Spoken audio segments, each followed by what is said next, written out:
Well, believe it or not, we're already 2 weeks into camp, and today I'm joined by Tom Luicci. Tom, so far, Coach has said that there have been guys that have really been standing out and noticeable and making quite of an impact. Who are some of those guys and what impacts have they made?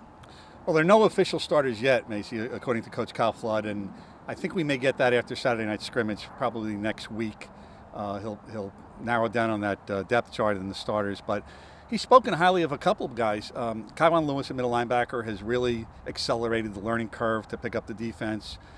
They elevated him to first team after only a week, which is a combination of both his intellect and ability to grasp the defense and the fact that he has experience. He played at South Carolina.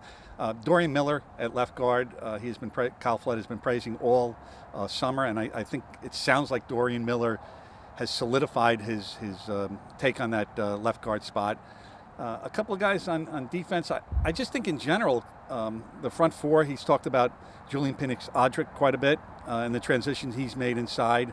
At the tight end position, he said today that collectively the group is very good and that they'll rely on that. And then, just in general, I think he's been pleased with what the running backs have gotten. We've seen Paul James come through a tough, grueling camp after missing the spring and most of last season with no ill effects. So that's been a very positive sign.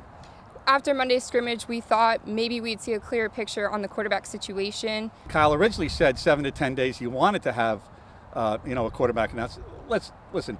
Two things. That's a self-imposed deadline. There's no reason that Kyle Flood has to make that announcement today. And secondly, he did say, if necessary, he would take longer. If that's what it took. And apparently, this competition in his mind is close enough that he wants a second scrimmage. So we'll know a little bit more after that second scrimmage. I think the fact that they're both competing as closely as they are. We've seen flashes of some really good play from both of them, stretches where you say that guy's the starter and then you say, no, that guy's the starter. So I think that's what Kyle Flood's seeing and that's what we're seeing in practice. So one more scrimmage should put the exclamation point on the decision he wants to make. And he says he wants that decision to be final. When he does it, he wants to stick with the starter. So why not take one more scrimmage? We're that close. Today's Thursday, the scrimmage is Saturday. Why not take the extra 2 days? And apparently that's what he's going to do. Strength and conditioning has also been a huge thing throughout camp, but this weather has kind of heated things up a little bit. Oh, I think it's been a brutal summer, although it's funny, I talked to Kyle Lewis, who practiced 3 years in South Carolina. He said it's actually hotter down there. Well, up here, it's been oppressive. We've seen 134 degrees on the field turf during the scrimmage. We've seen 105 degrees during Fan Appreciation Day. It seems like every day out here, we've had high humidity, high temperatures. Today's the first time we've had a breeze, but you don't see players falling. I mean, in terms of just being exhausted or fatigued or anything like that, this team is very, very well conditioned.